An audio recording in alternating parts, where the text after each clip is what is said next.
आशा करता हूँ आप सब बहुत अच्छे होंगे। मेरा नाम है सिद्धांत अग्निहोत्री, स्टडी आईक्यू पे आपका बहुत बहुत स्वागत है। स्कूल ओपन होने वाले हैं। चैलेंजेस क्या है हम इस लेक्चर में जानेंगे। यूपीएससी के स्मार्ट कोर्सेज आते हैं, आप जरूर अवेल करें और इंस्टा पे मैं आ गया हूं, मुझे फॉलो करें। देखिए, अब कोविड-19 जो है उसके केसेस कम आ रहे हैं, तो अब स्कूल्स ओपन होंगे। ज्यादातर स्कूल नए सेशन अप्रैल से ही, वैसे भी सेशन शुरू होते हैं, शुरू करेंगे। अब स्कूल्स और आंगनवाड़ीज मार्च, पिछले साल मार्च से क्लोज थे भाई। इसी महीने बैंड बजी थी यार, क्या बताऊं, याद ना दिलाओ। 24 मार्च से जो लॉकडाउन लगा था उसके बाद ऐसी बैंड बजी है कि क्या बताएं, हालत खराब हो गई थी। लेकिन अब मार्च आ गया है और मैंने आपको उस वक्त भी बोला था कि चीजें सही हो जाएंगी, परेशान मत करो, थोड़ा वेट करो। तो अब जो है, बहुत सारे बच्चे पहली बार स्कूल जा रहे हैं। तो अब जो बच्चे स्टैंडर्ड 2 में एंटर करेंगे, उन्होंने इससे पहले कभी स्कूल देखा ही नहीं, क्योंकि एक साल तो उनका बर्बादी हो गया ना, मार्च 2020। कोई प्री स्कूल एक्सपोजर था ही नहीं आंगनवाड़ी के द्वारा। अब हम ये 2020 में एक्सपीरियंस कर सकते थे, लेकिन इन्होंने किया नहीं। तो इसीलिए हमारे पास काफी बड़ा टास्क है। क्योंकि देखिए, जो अभी अप्रैल से पहली कक्षा में जाएंगे, एक प्री स्कूलिंग होती है ना, फर्स्ट ग्रेड में जाने से पहले प्री स्कूलिंग होती है, यूकेजी एलकेजी। सरकारी स्कूल में आंगनवाड़ी के थ्रू वो शिक्षा जो है वो दी जाती है।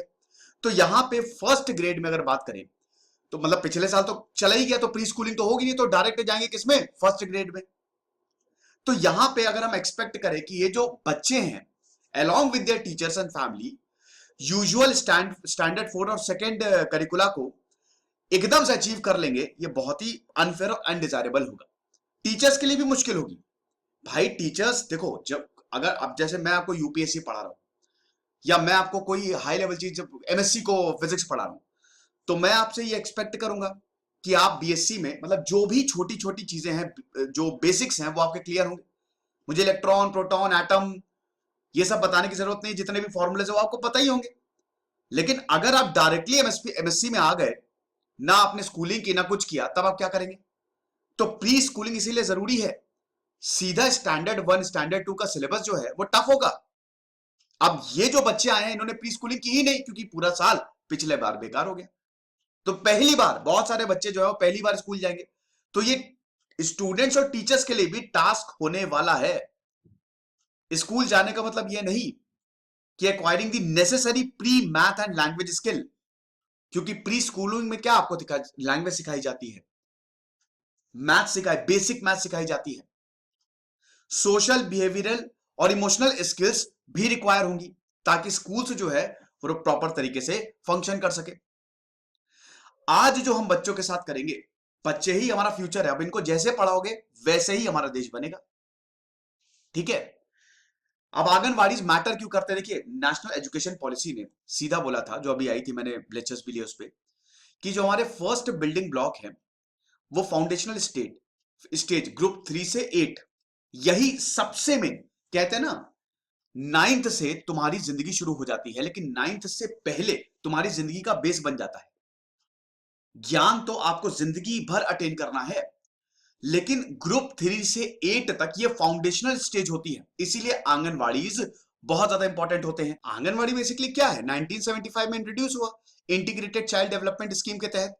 अब आंगनवाड़ी क्या करते हैं, ये सब कुछ करते हैं, ये हेल्थ सेंटर्स हैं। आंगनवाड़ी मतलब क्या है, शेल्टर। एक तरीके से आंगनवाड़ी तो एक तरीके से कोर्ट यार्ड शेल्टर, आप इसको ट्रांसलेट करेंगे। भारत में भी टोटल 13 लाख आंगनवाड़ीज हैं, जिसमें 23 लाख वर्कर्स काम करते हैं। तो ये प्री स्कूलिंग भी देते हैं। ठीक है। स्कूल जाने से पहले ये हेल्थ तो है ही है, हेल्थ पूरा इम्यूनाइज करेंगे, हेल्थ देखेंगे बच्चों की। ठीक है। उनकी मदर्स की, जो प्रेग्नेंट वुमेन्स, उनकी भी केयर करते हैं, लेकिन सबसे इंपॉर्टेंट ये प्री स्कूलिंग भी देखते हैं। तो आंगनवाड़ी इसीलिए बहुत इंपॉर्टेंट है, क्योंकि this they actually develop the foundational stage. Foundation stone यही डेवलप करते हैं, फर्स्ट बिल्डिंग ब्लॉक है।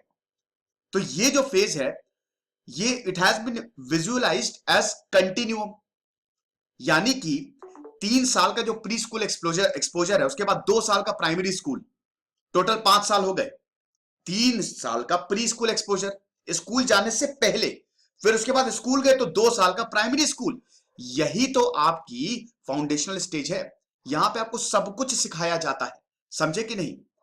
और ये आगे आने वाले समय में सॉलिड फाउंडेशन रखता है। अब एनुअल स्टेटस एजुकेशन रिपोर्ट बहुत ही ज्यादा इंपॉर्टेंट है, जो कि बताती है कि हमारे बच्चे कितना पढ़ रहे हैं। स्टेटस ऑफ एजुकेशन है क्या, ये आखिरी में 2018 में किया था। 596 डिस्ट्रिक्ट, 3.5 लाख हाउसहोल्ड में ही सर्वे हुआ था। तो टेबल क्या दिखाता है कि रूरल एनरोलमेंट पैटर्न, आप ये देखिए, ये देखिए रूरल एनरोलमेंट पैटर्न क्या सामने आया है। अब आप देखिए, अगर बच्चे का जो एनरोलमेंट हुआ है प्री स्कूल में और स्कूल में 3 से 8 साल के बीच में, 3 साल का जब बच्चा है तो देखिए 57%, आंगनवाड़ी की बात कर रहे हैं। 4 साल का बच्चा है, ये प्री स्कूलिंग है, प्री स्कूलिंग ध्यान दीजिएगा। और ये देखिए गवर्नमेंट स्कूल प्राइवेट स्कूल है, प्रॉपर डेटा दिया हुआ है, ठीक है। तो अगर हम आंगनवाड़ी की बात करें तो आप देख ही सकते हैं सबसे ज्यादा एनरोलमेंट आंगनवाड़ी में हुआ है बेटा। 3 साल के बच्चे 57% सबसे ज्यादा आंगनवाड़ी में एनरोल्ड हैं, ठीक है। गवर्नमेंट एलकेजी यूकेजी में देखिए, प्राइवेट में देखिए, government school private school 1% attend नहीं कर, तो या तो बच्चे अटेंड नहीं कर रहे हैं 28% अटेंड नहीं, या फिर आंगनवाड़ी। कहने का मतलब ये है इन शॉर्ट, बच्चे जो हैं सबसे ज्यादा आंगनवाड़ी में जाते हैं, इसीलिए आंगनवाड़ी बहुत इंपॉर्टेंट है। 57, 100 में से 57 बच्चे आंगनवाड़ी में।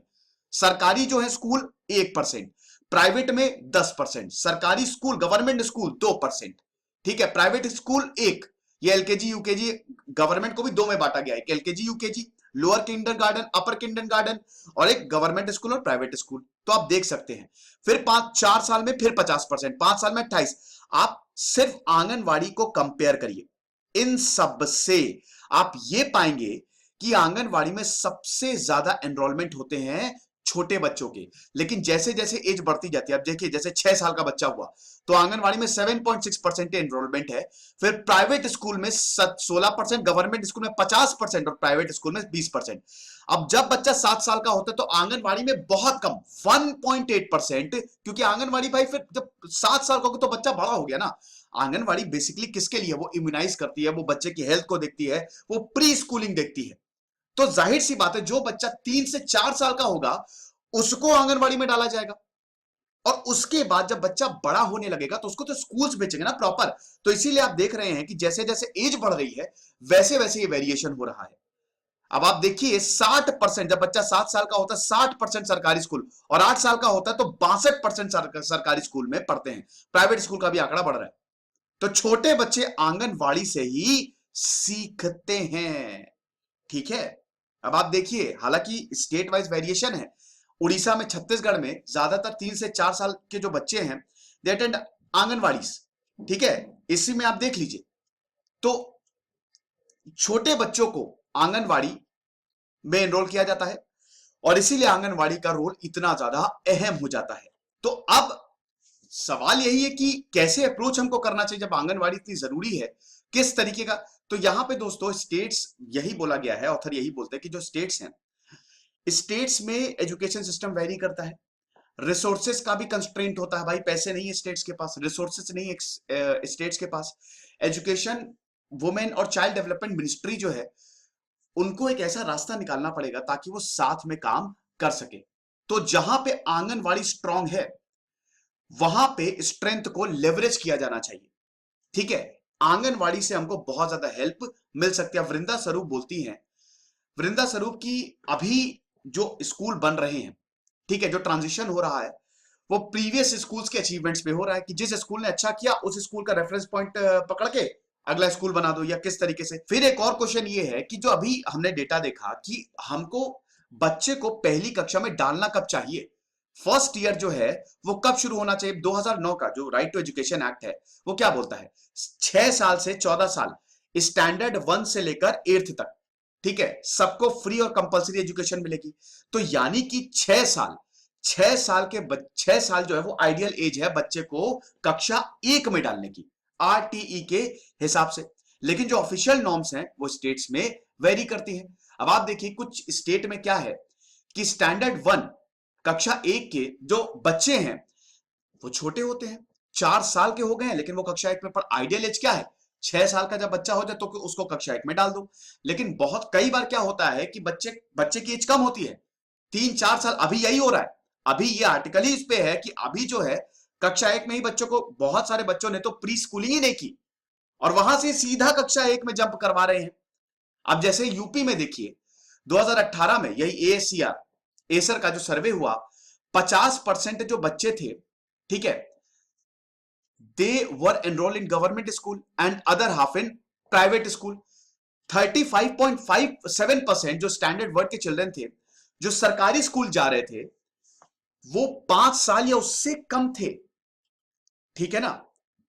यानी कि जो पेरेंट्स हैं, बच्चे 6 साल के होते नहीं। देखो, ये जो एजुकेशन पॉलिसी बनाई गई है ना, जो भी एजुकेशन पॉलिसी बनती है वो बच्चे के दिमाग को ध्यान में रख के बनाई जाती है कि 6 साल में बच्चे के पास इतनी कैपेसिटी आ जाएगी कि जब उसको कक्षा 1 का सिलेबस पढ़ाया जाएगा तो उसको गेन कर लेगा।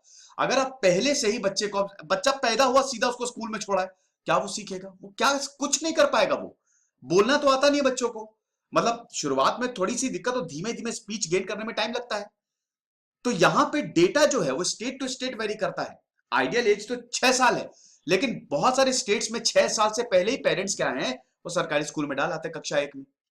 और अगर हम बात करते हैं कि 6 साल से ऊपर, मतलब कई बार क्या होता है कि 6 साल से नीचे बच्चे कक्षा 1 में चले गए, लेकिन कुछ तो ऐसे होते हैं जो 9 साल, 10 साल, इनफैक्ट 11 साल हो गए तब जाके कक्षा 1 में पढ़ते हैं, उनकी एजुकेशन लेट हो जाती है।